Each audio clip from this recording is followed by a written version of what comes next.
Hello friends, শুভ রথযাত্রা সবাইকে। দেখো, এটা বারাসাত কালীবাড়ি ময়দান।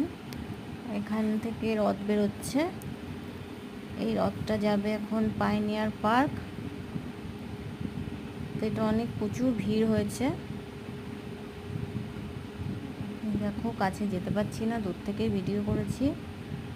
রথটা একটু একটু করে এগোচ্ছে। আবার কেউ একজন ড্রোন ছেড়েছে। অনেক চেষ্টা করে তারপরে ভিডিওটা করা হয়েছে। অনেক দূর থেকে প্রচুর ভিড়, প্রচুর গ্যাদারিং।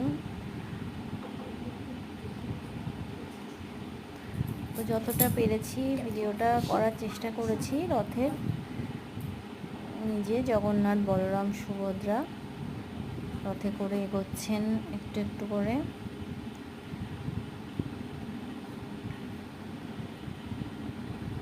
তো ভিডিওটা এই পর্যন্ত। টাটা।